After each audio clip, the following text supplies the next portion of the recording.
Welcome to In Your Head with Leigh Richardson. And I have a question for you. Have you ever had a friend or a family hit their head, have a brain injury, and you just don't know what to say to them? You're afraid you're going to say the wrong thing? Well, I have got the most fabulous guest today that will help you understand how you talk and how you support people that have had brain injuries. Valerie Gotcher. And Valerie is such an interesting story, and her story is so good, I'm going to ask her to tell it. Thank you, Leigh, for having me. And I appreciate your positive message so far about me. You may want to be careful, though, with lifting me up so much when I haven't even started yet. So save your compliments for the end. I am a speech language pathologist, and I have been for many, many, many years now.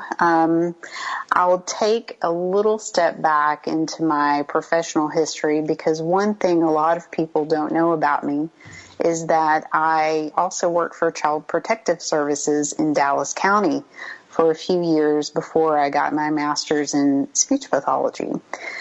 So I have an undergrad degree in child development and psychology, and I always thought that I would work with children. That was my path. I was comfortable with that. I thought about teaching. And then I wound up in somewhat of a social worker role and worked a lot with not necessarily direct services for the kids on my caseload at CPS, but with their families. And that was a really interesting journey and part of my life that sometimes I tend to forget about. But it really, truly led me to speech pathology, because I was sending many of the kids on my caseload to a variety of therapeutic services.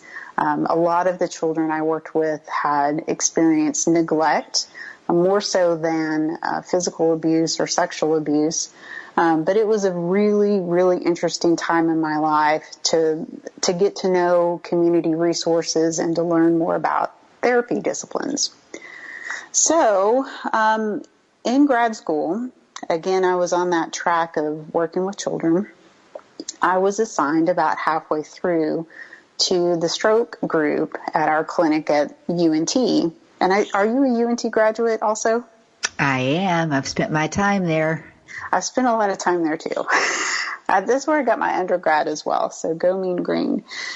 I got assigned to the stroke group, and I truly fell in love with working with adults.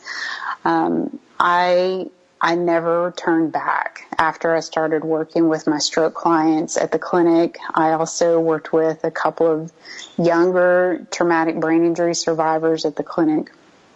And I just really loved it. I was not having to spend our sessions sitting in the floor, playing with toys, managing lots and lots and lots of behaviors. I was maybe managing some behaviors that tend to come with a traumatic brain injury. But it was refreshing, and it was wonderful. And I worked for about somewhere between 10 and 12 years. I took a couple of breaks and worked part-time here and there when I had kids. But I worked in hospitals primarily as a speech pathologist. So I focused a lot of my work on neurological rehab. So I worked with adults pretty much exclusively in these hospital systems who had experienced a stroke, traumatic brain injury, or maybe brain cancer. I worked a little bit with people who had experienced something that disrupted their voice and their vocalizations, or swallowing disorders as well. But I spent a lot of time helping people with speech, language, and cognitive deficits that come with brain injury.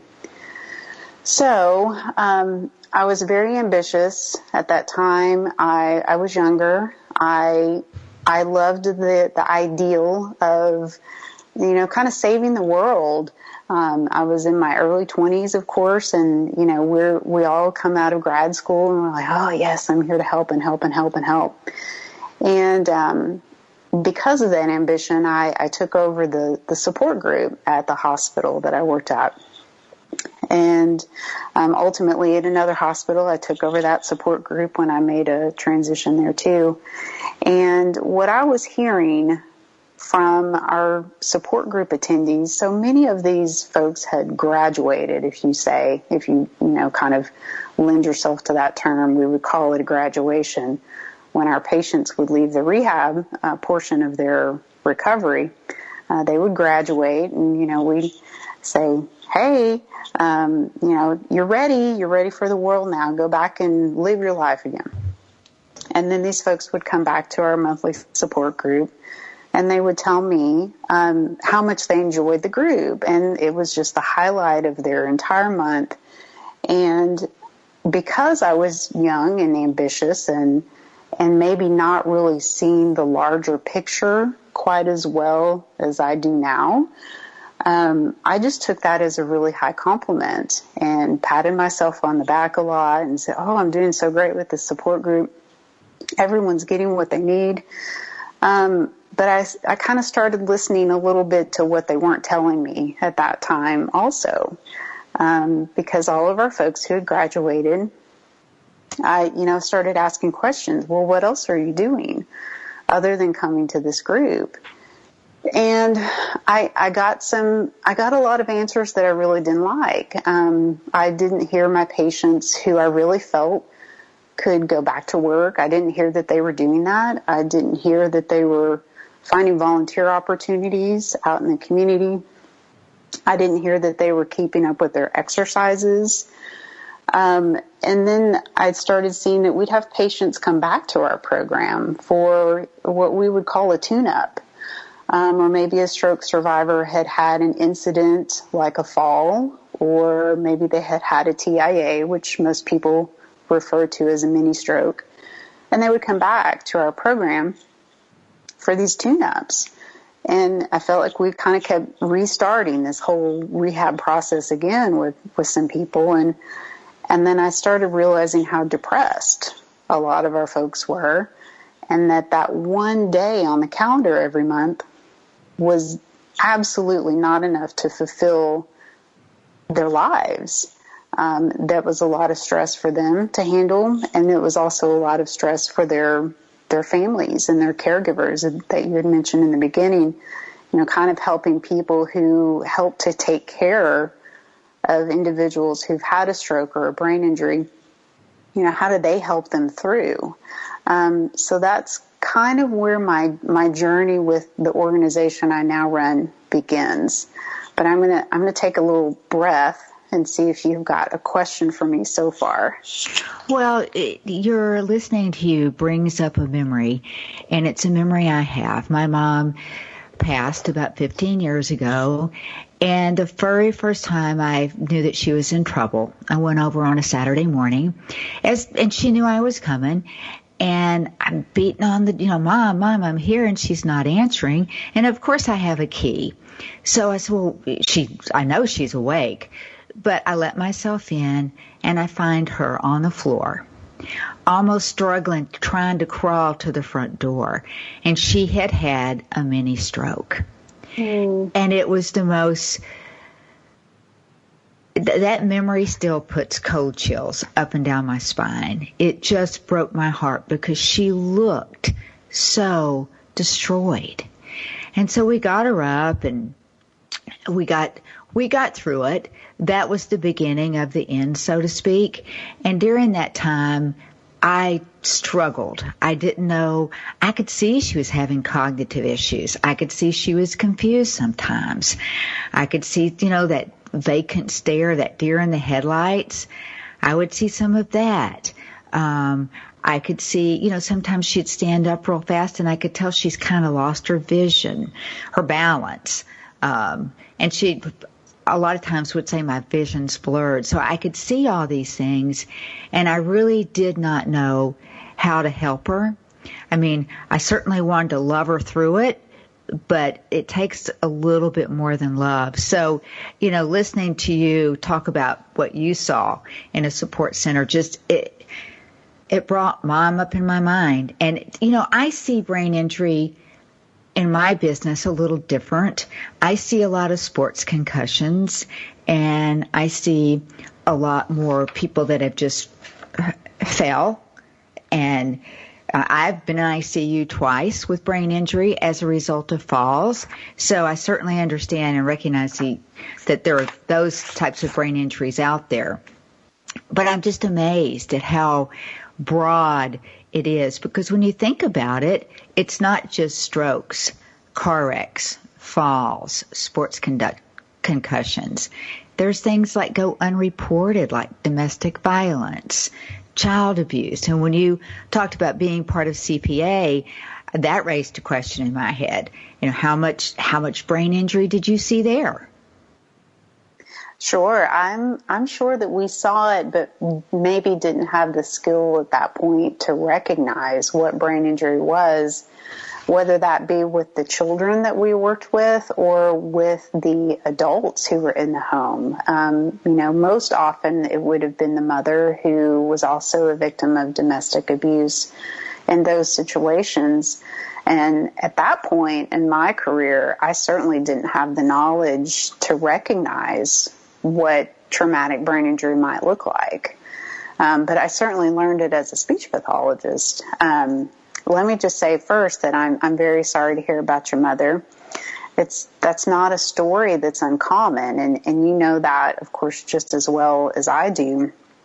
And, one thing that happens in that hospital setting for people with loved ones who have had a stroke or a traumatic brain injury or an infection or any of those other types of insult on your neurological function, the treatment is directed to the patient.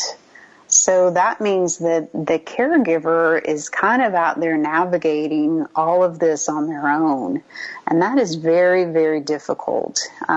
They tend to kind of be working on overdrive sometimes. They tend to just kind of be working within the moment or within the day, and they're just trying to get through one day at a time. And it's very difficult for the families that have these patients, their loved ones in the hospital, or even in the outpatient setting, which is where I primarily worked.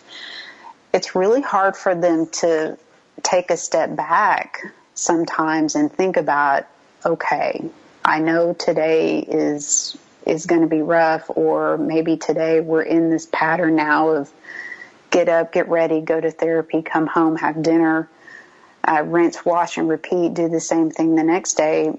But it's really hard for them to look 6 months ahead or 12 months ahead.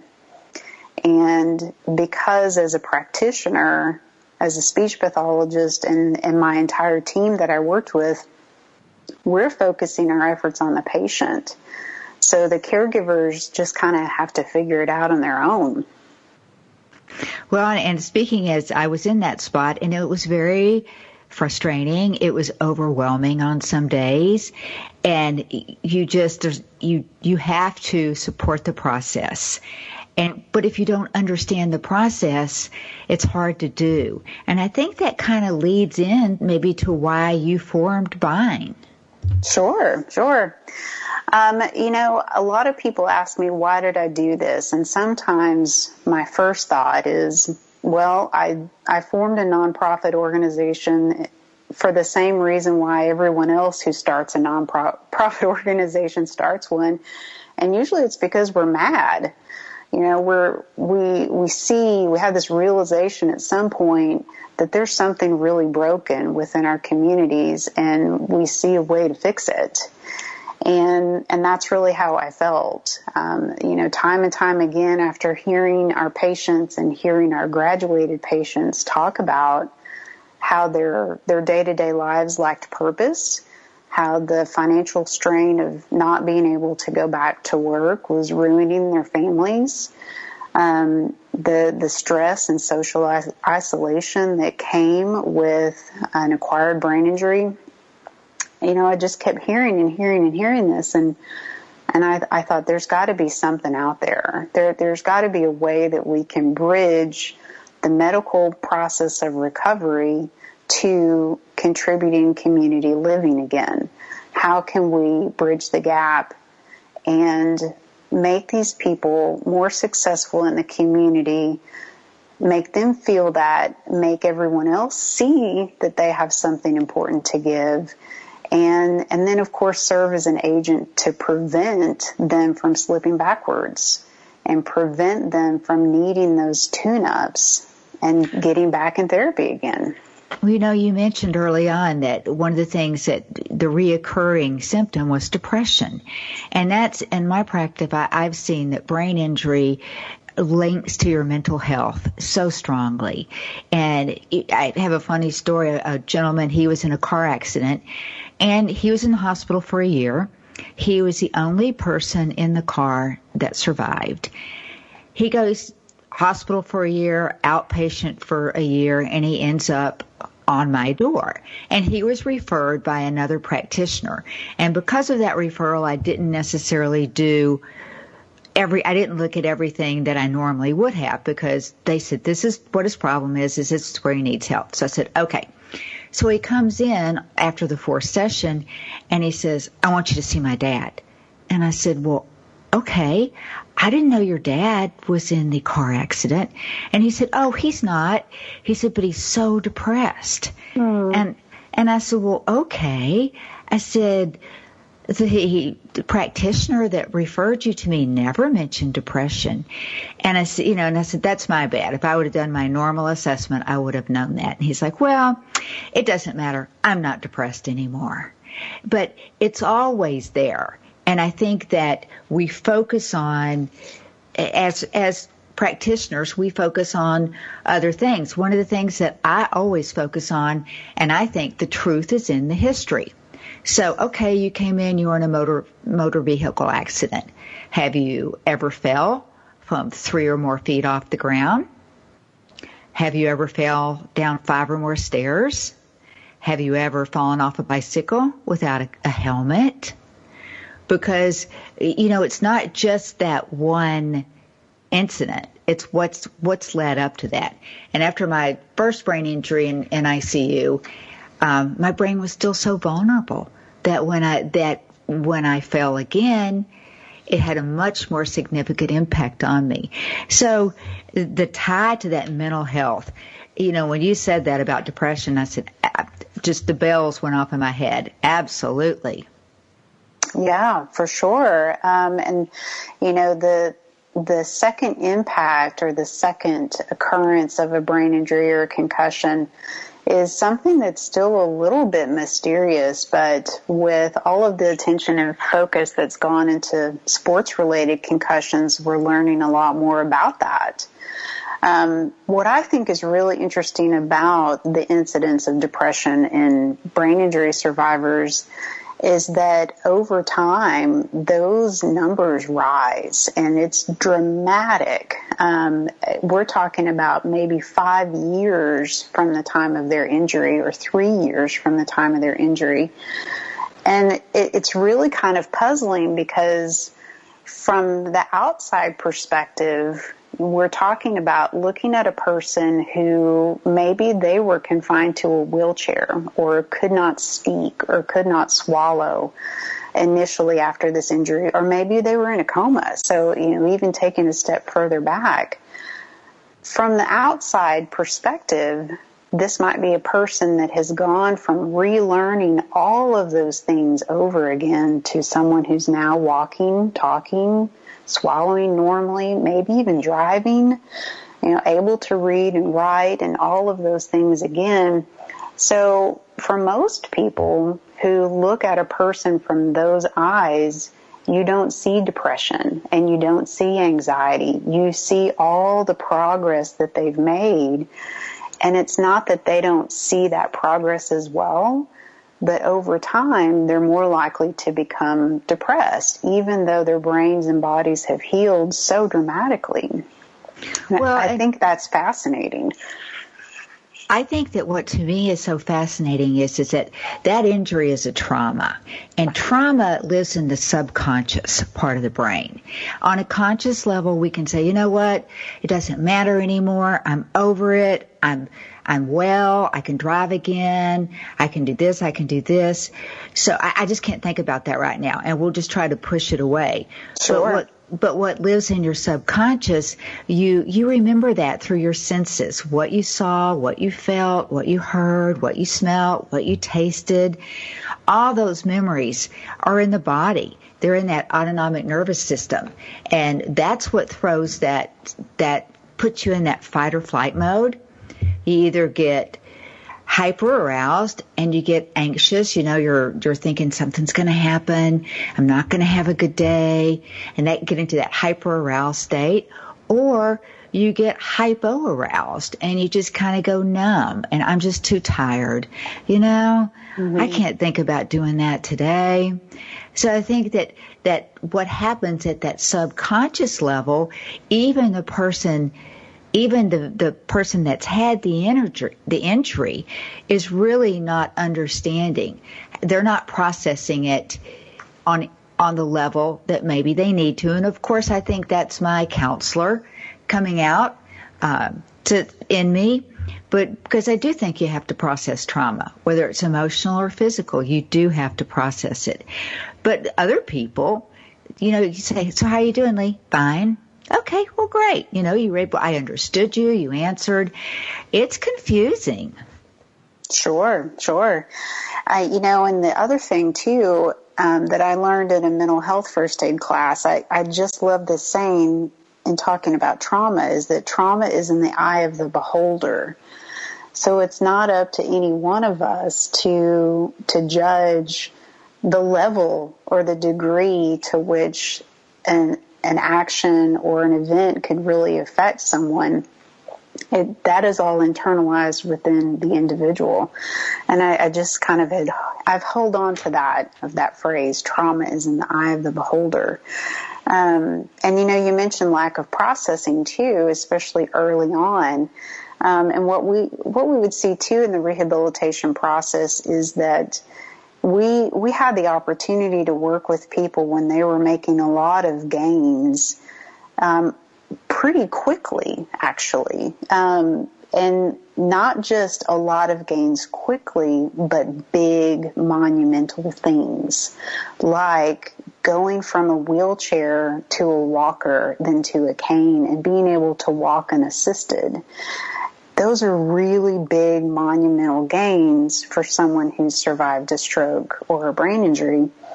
Being able to eat and drink a regular diet again, maybe when they haven't had the muscle control to be able to do that, and they've had pureed food or thickened liquids. That's something that speech pathologists tend to address, of course, in the hospital, is diet.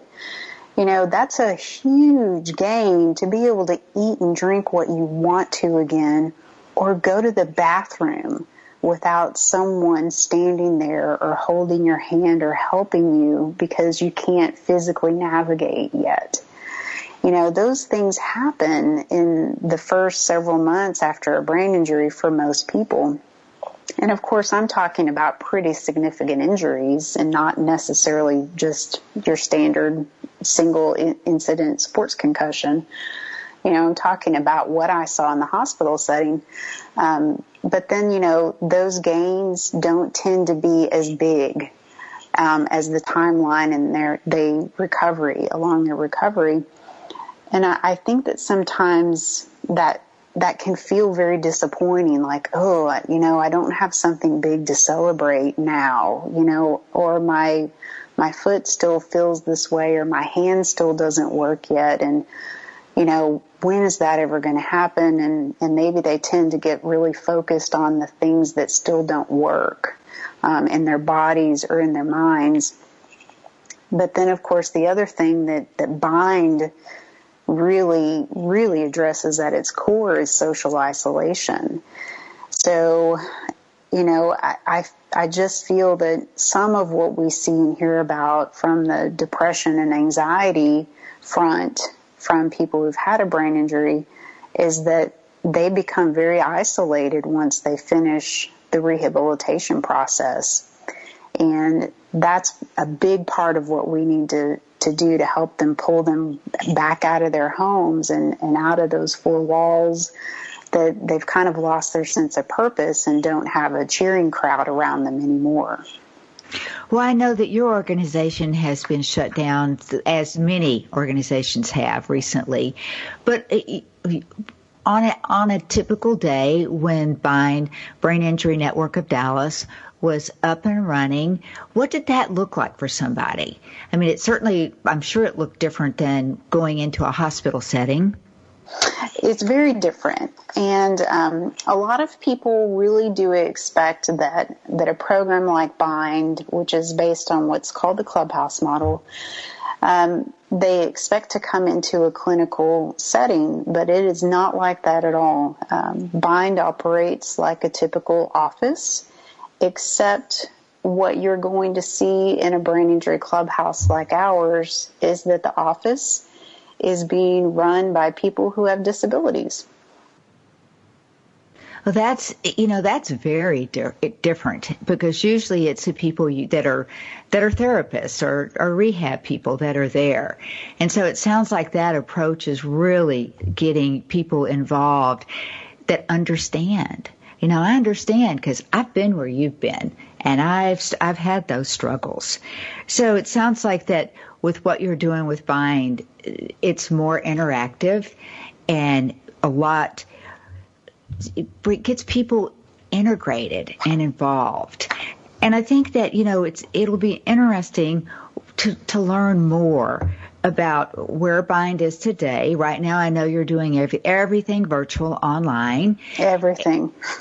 And I know that's got to be difficult. But, how long, and I'm sure you can't answer these questions, but when we come back, I'd like to learn a little bit more about where you see Bind going tomorrow and what are the biggest areas of influence that you can continue to add support to. And one of the most impressive things that I've seen are the masks that people have created there. And I almost wish that we could have a visual and that we could flash one up, because they are so each one is so different. And that I'll never lose that vision in my mind. And hopefully, if people go to your website, they'll be able to see it.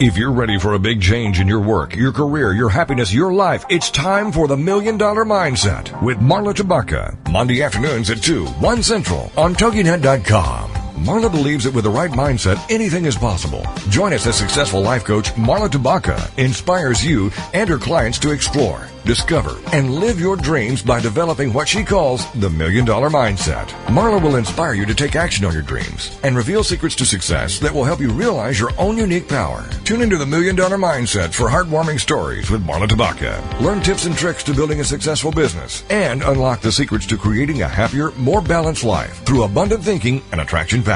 For more information on the $1 Million Mindset, go to our website, marlatabaka.com. That's MarlaTabaka.com. It's the $1 Million Mindset with Marla Tabaka. Monday afternoons at 2, 1 p.m. Central on TogiNet.com. This is the TogiNet Radio Network. Radio with a cutting edge.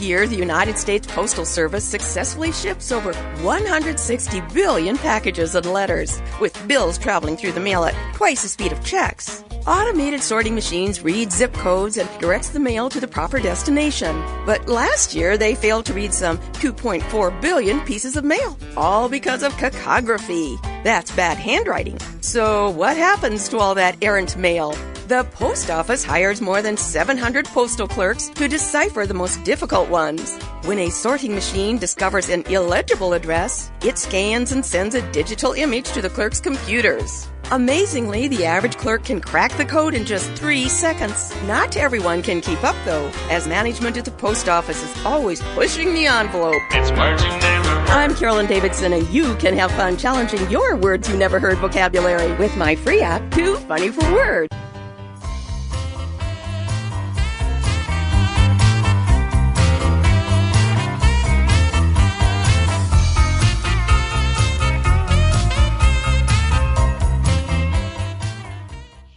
So In Your Head with Leigh Richardson, and with me is Valerie Gotcher, and we've been talking about brain injury and how it impacts not just a person that suffered from the brain injury, but the whole family and friends, all the caregivers.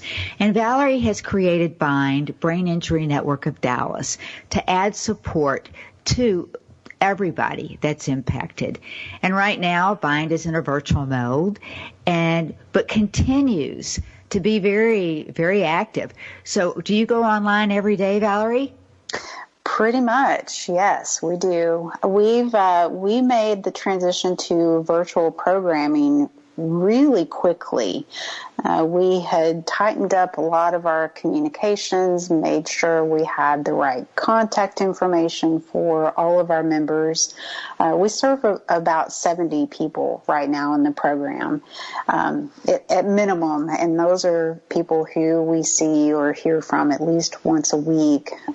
We have about 20 to 25 prospective members in addition to that, and then on top of that layer, we get at least a phone call or email almost every single day from someone in the community or somewhere in Texas looking for resources or more information about us. So what does your normal client look like? Is there a normal? There's no normal. There's not. There's a lot of diversity within our membership pool. Our average age is about 50, and we tend to be predominantly male, which is kind of matches along with the rates of traumatic brain injury. TBIs tend to happen more often in men, and that's just kind of a broad statistic. We have most of our members, I believe, right now are stroke survivors, but usually it's about an even third between stroke survivor, traumatic brain injury survivor, and then a group that I call others. So the others are brain tumor, brain cancer, infection, anoxia, which is lack of oxygen to the brain. So we've got kind of this other lesser known group of folks too. And even though they are all very different people, the very different walks of life.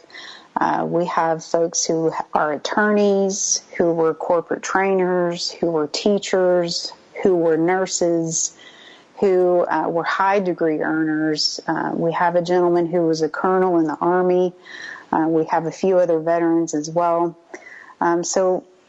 Just a huge melting pot of people. And they all recognize how different they are. But what is really special about the BIND community is that they all see how they relate to each other so quickly and so easily, because they were all adults who had been living their lives without a thought in the world about ever having a brain injury. And then all of a sudden, whenever that incident happened, everything changed for them. Everything. And that is what our community shares amongst the membership, is that they've all had to figure out how to come back from that day when everything in their lives suddenly and completely altered because of this injury. Is that what the mask is about? Is that their expression? Is that kind of part of their story? Absolutely. The Mask Project is, one, it's beautiful. It's captivating to look at. They are colorful, but every mask is a very personal representation of that person's experience with brain injury. And then what is attached to every mask, because they're amazing just standing alone, but then what you've got with every mask is that person's story in their own words. And they are so moving and so profound, and I'm really glad that you mentioned them, because a lot of our folks, even as they were doing and creating these masks, they really kind of worked through some things that maybe they hadn't really fully processed at that point.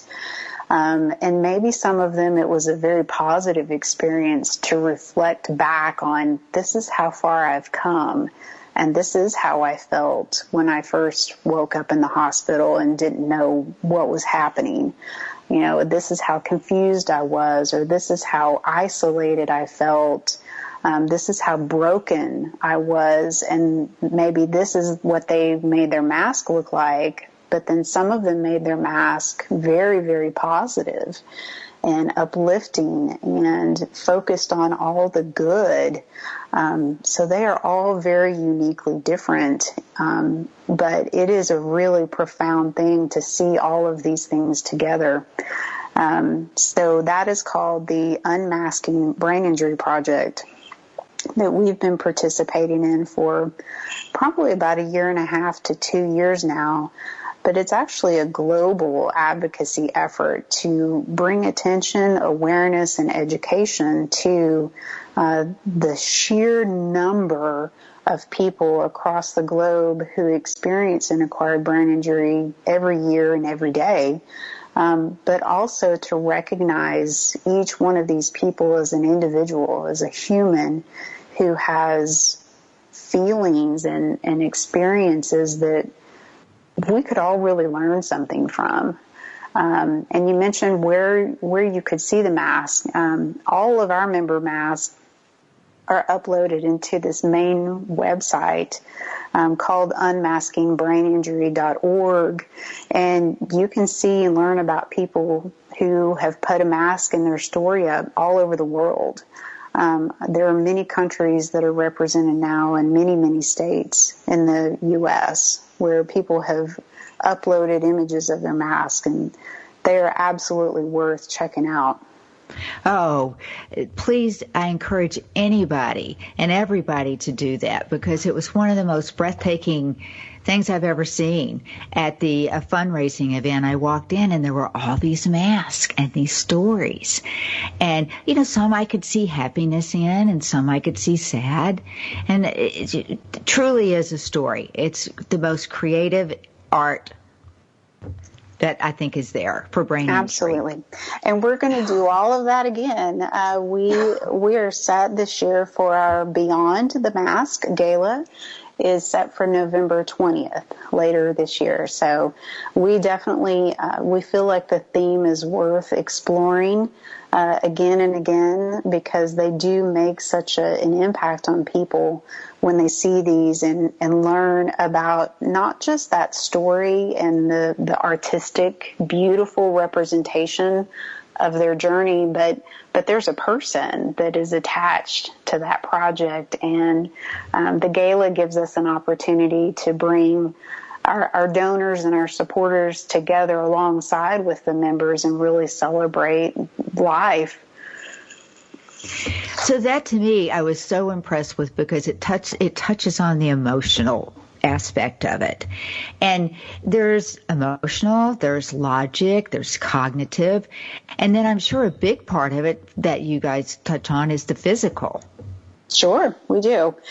Our members, like I described, we do have a typical office building, but we've got a really large room in our program that is multifunction. So there are times that room is full of members doing yoga or meditation or strength exercises or balance exercises or strength training. And that is offered to our members 5 days a week that our program is open. We also are really blessed to be located in an office park in Plano that doesn't have a through street. So our members 3 times a week have a walking group, and they walk together. And every lap is about a third of a mile, if I remember right, around the office complex.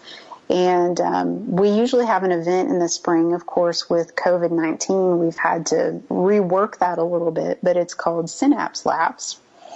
And we're going to move that event virtually this year in the first couple of weekends of June. So definitely keep an eye out for more about that. It's a very fun way to stay active. But what we find that in keeping their bodies physically active is that we have very, very few incidences of falls and rehospitalizations for our member population. And I feel like that's a really significant part of our program, even though that's not the primary reason we're there. We're not just a gym. We do offer that every day for our members. But it's also, of course, great to exercise to combat depression or anxiety, and kind of release a lot of that energy that the body tends to try to hold on to and turn into more stress. But it's a great way to keep people active and keep them from being at higher risk of having another injury. So you had mentioned falls, of course, too. Many people don't know that a fall is the most common cause of traumatic brain injury in this country. You know, I saw an interesting statistic that intentional self-harm was the first leading cause of TBI-related deaths in 2014. And that just grabbed me because I don't think that we fully understand the full range of TBI. That's very, very true. Very true. There was a time a couple of winters ago that we had a lot of really bad ice here in the Metroplex, and I had 2 or 3 patients, I know I had at least 2, who had both fallen and hit their heads, sustained a pretty profound traumatic brain injury hitting concrete because they had gone outside to check their mail after the ice storm had hit.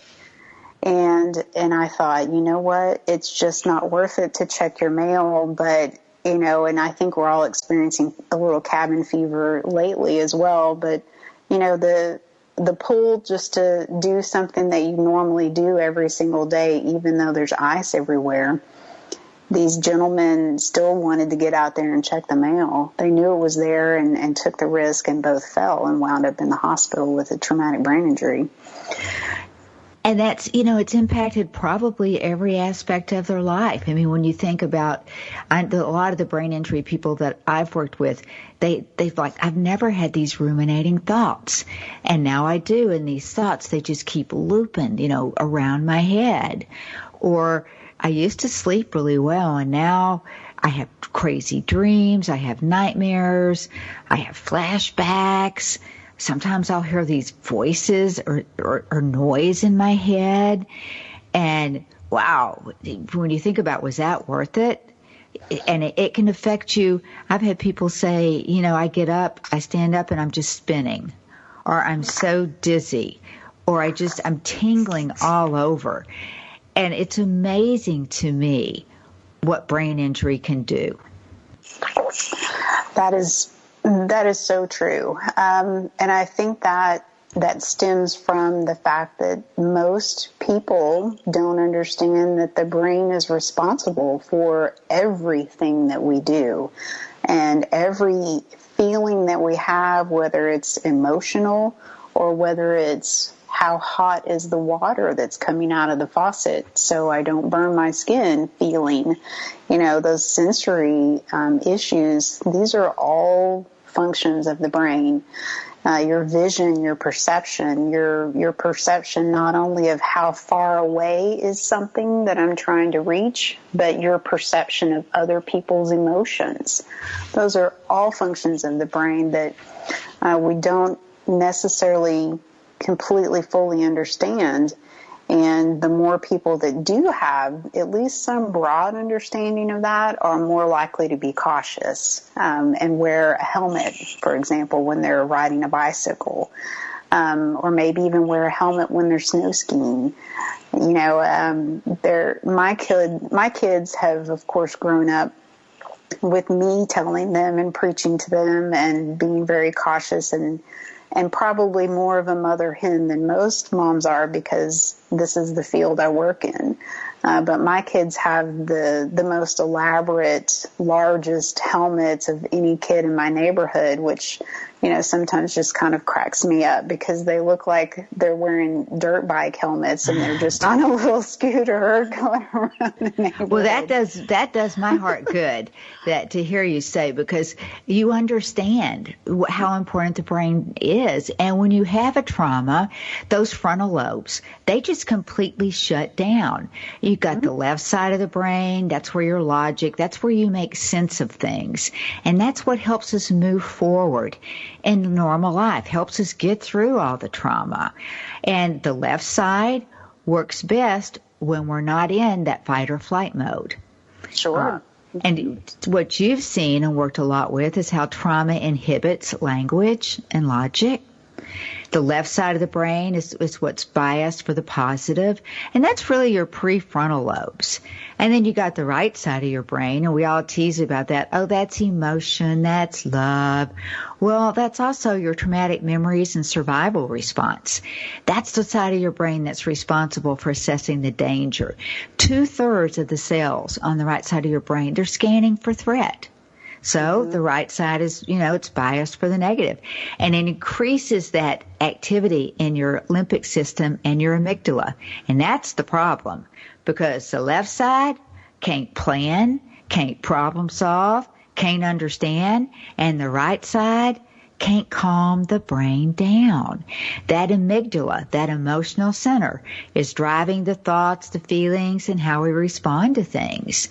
And to me, that it's the key for, and a lot of the work I do with neurofeedback and neurostimulation is geared at creating regulation in the brain, giving the left side the ability to plan and problem solve, giving the right side the ability to control those emotions and calm that brain down.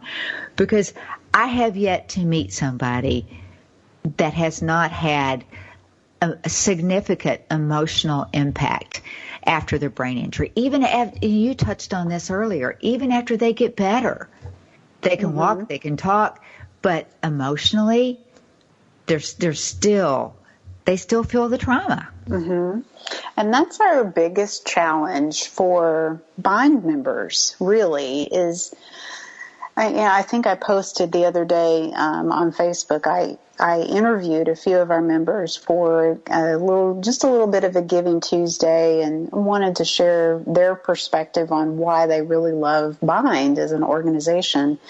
And they kept touching on things like community and feeling that they belong there. So the way in that I feel like we support people with a brain injury in our program is that I feel largely that they come to us kind of emotionally broken. They just have really lost that sense of identity. And some of that is because they're not at work anymore. And many of us, it's just kind of part of our culture that we link who we are and what our worth is to our career and our job. And when people have that loss of job and loss of career, their sense of self is really disrupted. So many Bind members come to us, and they've kind of been sitting at home in that place emotionally for a really long time. And sometimes they don't even know how they're going to fit into our program for a while, and it just takes a while to manifest itself. So what's so unique about what we do, because we don't serve as clinicians and medical providers in the Bind setting, we serve as supporters and facilitators, and we give them work to do that's functional and that's meaningful and has purpose tied to it. We convince our members, and I don't use that word convince lightly, but we let them see that the organization doesn't exist without their input, whether that be, helping to make decisions about something, coming up with ideas about a project, putting something on the calendar, sending invitations, telling our donors thank you, answering the phones, or cleaning the toilets. Our members know that they are responsible for this program and for supporting each other. And restoring someone's sense of purpose really helps to bring back that sense of self. And they know that they are needed and that their contribution is valued in our program. And emotionally, over time, there are just some tremendous gains we see from putting people who feel very useless sometimes or feel like they just don't know what their purpose is anymore. We give that back to them. And it may look totally different from what their purpose was before their brain injury. But it's just an amazing thing to witness. Well, I think, what you do for the members is so significant. And I think that sometimes I worry about the caretakers and the people that don't understand.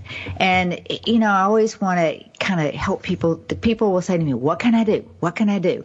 And one of the first things that I will say is coach them, help them. Help them stay present in the moment. Practice some mindfulness. And mindfulness is nothing more than staying present in the moment. There's a true statistic I got off Harvard Health. 80% of us are either lost in the past or worried about the future. So if we can help them to stay present, because if you stay present, you have the opportunity to see what you're grateful for. And what you're grateful for, you can be thankful for. Sure. And I'll encourage the caregiver, become your brother's noticing brain. Encourage them to be curious. Oh, it's such a nice day outside. Doesn't it feel good? Yeah, it does. Well, what do you hear? Do you hear the birds? What do you see? Do you see the squirrels running around? What do you smell? Encourage them to be curious and help them notice what's going on. And I think the one thing that it's so easy to do for all of us is to be judgmental. No, you shouldn't do that. Sure.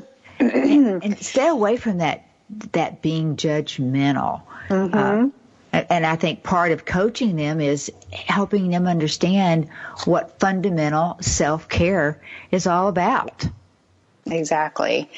I love the term elastic trust, and I feel like that's something that we teach to our caregivers, but also to our staff and our volunteers, because many of us that work in this profession, and even some of our volunteers or nurses, we're used to helping and doing, and it's hard, I think, sometimes to get to a place where you feel comfortable as a caregiver in trusting your loved one to make decisions again. And I think that's an excellent suggestion.